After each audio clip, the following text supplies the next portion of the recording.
नमस्कार विद्यार्थियों, वंदे वाणी हिंदी साहित्य चैनल में आप सभी का स्वागत है। हमारे कबीर ग्रंथावली में सुमिरन को अंग टॉपिक चल रहा था, उसमें से हमने 1 से लेके 15 साखियां पढ़ ली थी। आज हम इससे आगे जो 16वीं साखी है उसके बारे में आज पढ़ेंगे। तो शुरू करते हैं हम सुमिरन को अंग भाग 2, जिसमें हम 16वीं साखी आज पढ़ेंगे। इसमें है कैसो कही कही कूकिए ना सोइए असरार, रात दिवस के कूकने मत कबहू लगे पुकार। यहाँ पे कबीरदास जी कह रहे हैं कि कैसो कही कही कूकिए। कैसो का मतलब होता है केशव या राम। यहाँ पे कबीरदास जी कहते हैं कि हे मनुष्य, तू केशव को कह कह कूके, यानी कि केशव को ही पुकार करना। यहाँ कूके का मतलब है पुकार करना। ना सोइए असरार, यानी कि तू असरार का मतलब होता है अज्ञान में, तू अज्ञान रूपी अंधकार में मत सोया रहे। तुझे क्या करना है, तुझे केसो कह के ही पुकार करना चाहिए। कबीरदास जी कहते हैं कि हे मनुष्य, तू अहरनिश मतलब दिन और रात प्रभु नाम ही लिया कर, और अज्ञान में लिप्त होकर चैतन्यहीन मत हो, और रात दिवस की इस नाम स्मरण की ध्वनि न जाने कब प्रभु के कान में पड़ जाए और वह तुझ पर कृपा कर दे। इसमें विद्यार्थियों अनुप्रास अलंकार है। यहाँ पे क की आवृत्ति हुई है। एक ही वर्ण की बार बार आवृत्ति होने पर यहाँ पे अनुप्रास अलंकार दिख रहा है। 17वीं साखी है हमारी कि जी घटी प्रीति न प्रेम रस, फुनि रस ना नहीं राम, वे नर इस संसार में उपज से बेकाम। यहाँ पे कबीरदास जी कहते हैं कि जी घटी प्रीति न प्रेम रस, फुनि रस ना नहीं राम, वे नर इस संसार में उपज से बेकाम। घटी यानी कि हृदय में, फुनि यानी पुनः, रसना यानी जीवा, क्षय यानी नष्ट हो गए, बेकाम यानी व्यर्थ। यहाँ पे कबीरदास जी कहते हैं कि जिनके हृदय में न तो प्रेम ही है और न प्रेमानंद, और न जिनकी वाणी राम नाम का उच्चारण ही करती है, वे मनुष्य इस संसार में आकर व्यर्थ ही नष्ट हो गए। उन्होंने अपने जीवनों उद्देश्य को पूर्ण नहीं किया है। यहाँ पे आपके रूपक अलंकार है। यहाँ पे जी घटी प्रीति न प्रेम रस, पुनि रस ना नहीं राम, वे नर इस संसार में उपजिसए बेकाम। यहाँ आपके घटी मतलब हृदय, पुनि मतलब पुनः और रसना मतलब जीवा। तो यहाँ पे कबीरदास जी कह रहे हैं कि जिनके हृदय में न तो प्रेम ही है और न प्रेमानंद, और न जिनकी वाणी में राम नाम का उच्चारण, यानी कि प्रेम न तो उनकी हृदय में है और न ही उनकी वाणी में राम है, और न ही उनके जो है प्रेम का आनंद है, वैसे वे मनुष्य संसार में आकर व्यर्थ ही नष्ट हो गए हैं। उन्होंने अपने जीवन का उद्देश्य प्राप्त नहीं किया है, अपने जीवन के उद्देश्यों को पूर्ण नहीं किया है। इसमें रूपक अलंकार है। आगे आपकी साखी है 18 नंबर पे, कबीर प्रेम न चसिया, चसी न लाया साव, सुने घर का पाहुणा ज्यों आया त्यों जाओ। यहाँ पे देखो, चसिया का मतलब चखना होता है, चसी मतलब चखना। यहाँ पे साव का मतलब स्वाद, पाहुणा यानी अतिथि। यहाँ पे कबीरदास जी कहते हैं कबीर प्रेम न चसिया, यानी कि जिसने प्रेम को नहीं चखा है, चची न लाया साव, यानी कि जिसने चख के स्वाद भी नहीं लिया है, सूने घर का पावना ज्यों आया त्यों, ऐसा मनुष्य उस सूने घर के पावने यानी कि उस सूने घर के अतिथि के समान है, जो जैसे आया था वैसे ही चला जाता है। उसका कोई भी आदर सत्कार करने वाला वहां पे सुनसान घर में नहीं है। यहाँ पे कबीरदास जी कहते हैं कि हे मनुष्य, तूने प्रेम भक्ति का अनुभव किया ही नहीं, और उसके अनुभव से वंचित होने पर तू उसका आनंद भी नहीं उठा सका। इस प्रकार तूने अपना जीवन व्यर्थ ही इस प्रकार नष्ट कर दिया, जिस प्रकार शून्य ग्रह में अतिथि अनादर मतलब उसका कोई भी आदर नहीं करता है और वो लौट जाता है, उसे कुछ भी प्राप्त नहीं होता है। अगली साखी है हमारे, पहली बुरी कमाई करी बांधी विष की पोट, कोटि कर्म फिल पलक में जब आया हरि की ओट। पहले बुरी कमाई की, यानी कि तूने पहले कर्म ही ऐसे ही किए, इतने बुरे कर्म किए कि तूने विष की पोटली बांध ली, तूने जहर की पोटली बांध दी अपने कर्मों की। ऐसे एक विष रूपी जहर रूपी तूने जो कार्य किए उसकी पहले तो तूने पोटली बांध दी, और फिर तूने क्या किया, जब हरि की ओट में आया तब तू जाके अपने जो है प्रभु के शरण में आके जो तेरे जो पाप भरी जो पोटली थी वो नष्ट हो गई। इसका कारण क्या, यहाँ पे देखो, पहली बुरी कमाई करी कि तूने पहले तो बुरी कमाई करी, बांधी विष की पोट, तूने विष रूपी जो पोटली है उसको बांधा। कोटि कर्म फिल पलक में, फिर तूने जो जितने भी कार्य किए, लेकिन इतने तूने करोड़ों पाप किए, लेकिन जब भी तू ईश्वर की शरण में आया, ईश्वर की ओट में आया, तो तेरे सारे जो कुकर्म थे, वो उसकी विष की पोटली थी वो समाप्त हो गई। यहाँ पे एक बार इसकी व्याख्या पढ़ लेते हैं कि मनुष्य, तूने अपने पूर्व जन्म में संचित कुकर्मों की विष की पोटली बांध रखी थी, अर्थात अतिशय पाप एकत्रित कर रखे थे, किंतु वे करोड़ों पातक प्रभु की शरण में आते ही पल भर में समाप्त, पातक मतलब पाप, पल भर में ही समाप्त हो गए। यहाँ पे विद्यार्थियों रूप का अतिशयोक्ति अलंकार का प्रयोग हुआ है। आगे 20वीं साखी, कोटि क्रम पहले पलक में जे रंचक आवे नाऊ, अनेक जुग से पुनि करे नहीं राम बिन ठाऊं। कोटि क्रम पहले पलक में जो रंचक आवे नाऊ, अनेक जुग से पुनि करे नहीं राम बिनु जो ठाऊं। ठाऊं मतलब कहीं भी स्थान तेरे को राम के बिना नहीं है। क्रम यानी कर्म या कुकर्म, वेले यानी नष्ट करना, रंचक यानी थोड़ा सा भी। यहाँ पे कबीरदास जी कहते हैं कि यदि तनिक भी प्रभु का नाम स्मरण किया जाए तो मनुष्य के करोड़ों कुकर्म पाप क्षण भर में विनिष्ट हो जाते हैं। यदि कोई अनेक युगों से पुण्य करके बिना राम नाम के अपना उद्धार चाहे तो असंभव है। यहाँ पे कबीरदास जी कहते हैं कि यदि व्यक्ति मतलब कितने भी पुण्य कर्म कर ले, लेकिन यदि उसने ईश्वर का नाम नहीं लिया है तो उसका उद्धार असंभव है, क्योंकि नाम के आश्रय के बिना शांति कहीं भी नहीं मिलती। यदि उसने करोड़ों पाप भी किए हैं, यदि ईश्वर का नाम लिया है तो उसके करोड़ों पाप भी नष्ट हो जाएंगे और उसका उद्धार हो जाएगा। लेकिन यदि व्यक्ति ने बहुत सारे पुण्य किए हैं लेकिन उसने भगवान के नाम का स्मरण नहीं किया है तो उसका उद्धार असंभव है। यहाँ पे नाम, राम नाम की महत्ता बताई गई है। अर्थ शक्ति उद्भव वस्तु से व्यतिरेक अलंकार ध्वनित है। यहाँ पे आगे 21वीं साखी है हमारे, जी हरि जैसा जानिया तिनको तैसा लाभ, ओसो प्यास न भाजई जब लग दशे न आब। यहाँ पे भाजई का मतलब होता है नष्ट होना, आप यानी पानी। यहाँ पे कबीरदास जी कहते हैं कि जिन्होंने प्रभु को जिस रूप में जाना है, मतलब जी हरि जैसा जानिया, जिसने प्रभु को जिस रूप में जाना है, तिनको तैसा लाभ, उन्हें वैसी ही प्राप्ति हुई है, वैसा ही उन्हें लाभ हुआ है। ओसो प्यास प्यास न भाजई जब लग दसेन आप, यहाँ केवल ओस चाटने से तृष्णित की तृष्णा शांत नहीं होती, उसका समन तो जल में बैठकर ही संभव है। भाव यह है कि हरि भक्ति के अन्य साधन ओस सदृश है, जिसके जल के कुछ ही कण है। मनुष्य को पूर्ण परितृप्ति हरि शरण के अगाध जल के आश्रय से ही प्राप्त होती है। यहाँ पे कहना चाहते हैं कबीरदास जी कि जैसी जिसकी भक्ति होगी, जैसा जिसने हरि को जाना है, वैसा ही उसको लाभ प्राप्त होगा। क्योंकि जिस प्रकार ओस की जो है बूंद से प्यास की तृप्ति नहीं होती, प्यास नहीं बुझाई जा सकती, उसी प्रकार हरि के नाम का स्मरण मतलब उसको पूरी तरह बैठ कर हरि की भक्ति में डूब कर ही उसका आनंद लिया जा सकता है। जिस प्रकार मनुष्य को पूर्ण परितृप्ति हरि शरण के अगाध जल के आश्रय से ही प्राप्त हो सकती है, और जिस प्रकार ओस सदृश जल के कुछ कण जो है प्यास नहीं बुझाते, उसी प्रकार समुद्र में जो पूरी तरह बैठता है उसकी प्यास बुझती है, वैसे ही मनुष्य को पूरी तरह से तृप्ति तो हरि के शरण के अगाध जल से ही प्राप्त होती है। इसमें दृष्टांत अलंकार है। आगे है आपके 22वीं साखी, राम पियारा छाड़ी करी आन का जाप, राम पियारा छाड़ करी करे आन का जाप, बेसवा केरा पूत जू कहे कौन सू बाप। राम पियारा छोड़कर यानी कि राम जैसे प्रिय को छोड़कर करे आन का जाप, यानी कि किसी अन्य का, अन्य देवताओं का यदि भजन करता है। बेसवा केरा पूत, यहाँ पे वेश्वा का मतलब होता है वेश्या। जू कहे कौन सू बाप, जिस प्रकार वेश्या का पुत्र किसी और को या मतलब किसी को भी अपना पिता नहीं कह सकता, वैसे ही अपने राम प्यारे को छोड़कर अन्य देवी देवताओं को यदि वो भजन करता है तो उसकी स्थिति वेश्या पुत्र के समान हो जाती है। बेश्वा यानी के बेश्वा कह रहा है यानी कि वेश्या का, पूत यानी पुत्र। यहाँ पे जो मनुष्य परम प्रिय राम के अतिरिक्त अन्य अनेक देवताओं का भजन करता है उसकी स्थिति वेश्या पुत्र के समान है, जो किसी एक को अपना पिता या पालक नहीं कह सकता। यहाँ पे भी दृष्टांत अलंकार का प्रयोग हुआ है। आगे की हमारी साखी है 23वीं, कबीर आपन राम कही ओरा राम कहाई, जी मुखी राम न उसरे ती मुखी फेरी कहाई। ओरा यानी औरों से, दूसरों से, उसरे यानी उच्चारण करना, उचरे यानी उच्चारण करना। कबीर आपन राम कही ओरा राम कहाई, जी मुखी राम न उचरे ती मुखी फेरी कहाई।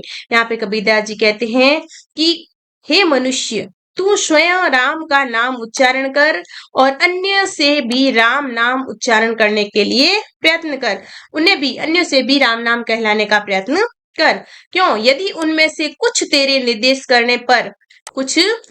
करने पर भी राम नाम का उच्चारण न करे तो उनसे पुनः पुनः राम कहलाने का प्रयास कर।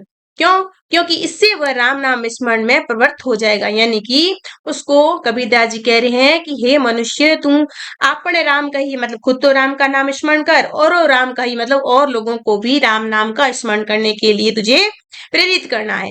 क्योंकि जिहि मुखी राम न उचरे, जिससे जिसके मुख से राम नाम का उच्चारण नहीं भी हो पाता है, तो तुझे क्या करना है, उसे तिहि मुख फेरी कहा, उसे पुनः पुनः उसे बार बार राम नाम का उच्चारण करने के लिए तुझे प्रेरित करना है, जिससे उसके प्रयत्न हो जाएगा और वो राम नाम का स्मरण स्वतः ही करने लग जाएगा।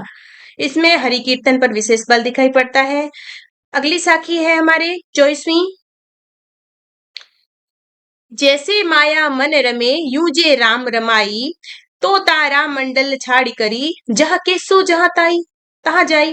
देखो यहाँ पे क्या कहने कबीरदास जी कि जैसे जैसे माया मन रमे यूं जे राम रमाई, कि जिस प्रकार माया तुम्हारे मन में रम रही है, रमण कर रही है, उसी प्रकार यदि तुम राम का स्मरण करके राम को अपने मन में रमा लो, तो तारा मंडल छोड़ के, तो तारा मंडल को छोड़ के जहाँ केसो तहाँ जाई।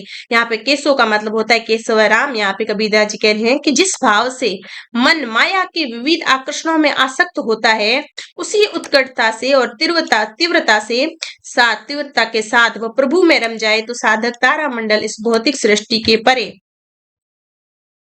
जहाँ राम का निवास है वहीं पहुंच जाए, अर्थात ब्रह्मा में लीन हो जाए। यहाँ पे प्रभु की अनन्य भक्ति करने को कहा है कि उसका मन पूरी तरह भगवान की भक्ति में रमण कर जाएगा, उसको ईश्वर जो है ईश्वर में ही लीन हो जाएगा, यानी कि ब्रह्मा में ही लीन हो जाएगा। यहाँ पे अनुप्रास अलंकार है। माया मन, यहाँ पे राम रमाई, यहाँ पे र वर्ण की और यहाँ पे म वर्ण की आवर्ती हुई है, तो यहाँ पे आपकी अनुप्रास अलंकार है। 25वीं साखी है। लूटी सके तो लूटियो राम नाम है लूटी, पीछे ही पछताओगे यह तन जैसे जहे छूटी।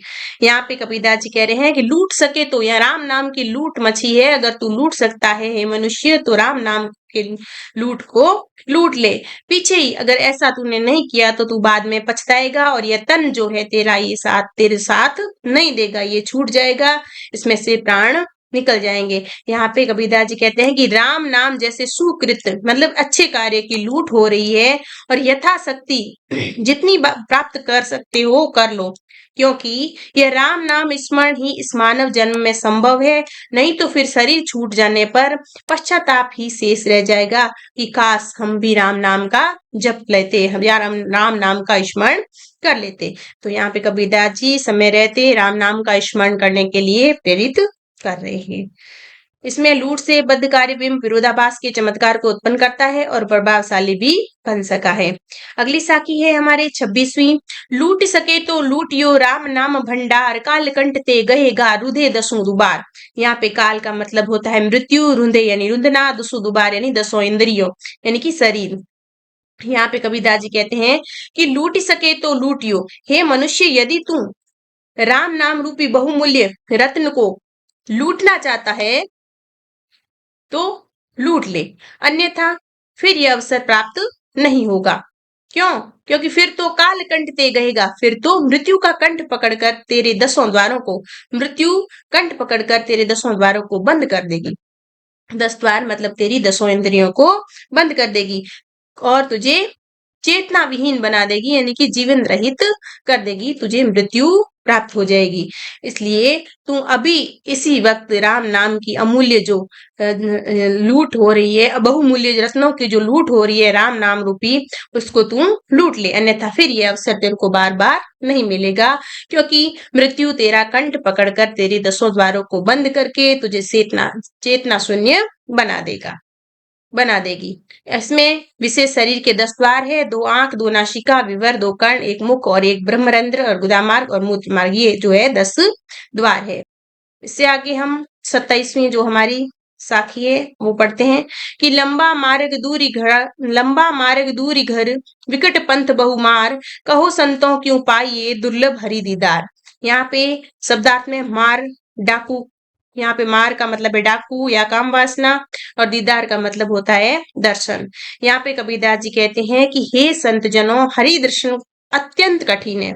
लंबा मार्ग दूरी घर, लंबा मार्ग यानी कि जो आपके जो ये भगवान से मिलने का मार्ग है ये बहुत ही लंबा है और भगवान का घर, ईश्वर का घर बहुत दूर है। विकट पंथ बहुमार, और यहाँ पे बहुत जो है विकट रास्ता है, और यहाँ पे बहुमार यानी कि डाकू या काम वासना रूपी जो डाकू यहाँ पे बैठे हैं जो आपको दूर घर की दूरी तय नहीं करने देंगे। कहो संतों क्यों पाइए दुर्लभ हरि दीदार, यहाँ पे कहते हैं क्योंकि उनका निवास स्थान बहुत दूर है, साधना का पथ भी बड़ा जटिल है, जिसमें काम आदि डाकुओं के बहुत से भय है। दूरी घर से बहम की अगम्यता एवं गोचरता, विकट पथ से साधना की कठिन स्थली एवं बहुमार से सांसारिक भयों की ओर इंगित किया गया है। 28वीं साखी है हमारे, गुण गाये गुण ना कटे रटे न राम वियोग, अनिश हरि ध्यावे नहीं क्यों पावे दुर्लभ जोग। यहाँ पे शब्दार्थ गुण नाम सांसारिक बंधन है, अनिश यानी दिन रात, दुर्लभ यानी दुर्लभ। व्याख्या, यहाँ पे यहाँ पे कबीरदास जी कहते हैं कि प्रभु की गुणावली का गान करने से यह संसार बंधन समाप्त हो जाता है। और इस बात को सुनकर तू प्रभु वियोग में राम नाम को क्यों नहीं रटता।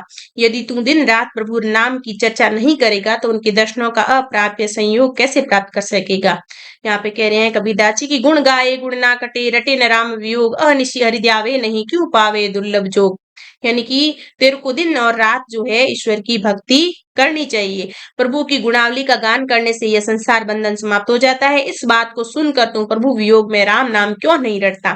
यदि तू दिन रात प्रभु नाम की चर्चा नहीं करेगा तो उनके दर्शनों का अप्राप्य संयोग तेरे को प्राप्त नहीं होगा। अनुप्रास अलंकार का प्रयोग किया गया विद्यार्थियों। 29वीं साखी है हमारे, कबीर कठिनाई खरी सुमिरता हरि नाम, सूली उपरी नट विद्या गिरु त नाही ठाम। खरी यानी कि भारी, त यानी तो, ठाम यानी स्थान। यहाँ पे कबीरदास जी कहते हैं कि हरि नाम स्मरण अर्थात भक्ति साधना में अत्यधिक कठिनाइयां हैं। यह नट की उसी कुशलता के समान है जो मृत्यु की सूली पर चढ़कर अपने आंगिक कौशल दिखाता है। यदि वह वहां से गिर जाए तो उसके बचने का कोई भी उपाय नहीं है। इसी प्रकार भक्ति साधना से पथ भ्रष्ट भक्त को भी कोई रक्षक उसका नहीं होता है, क्योंकि उसके लोक एवं परलोक दोनों नष्ट हो जाते हैं। यहाँ पे भी दृष्टांत अलंकार है। 30वीं हमारे साखी है, कबीर राम ध्याई ले जीव्या सो करी मंत, हरि सागर जिनि बिसरे सीलर देखी अनंत।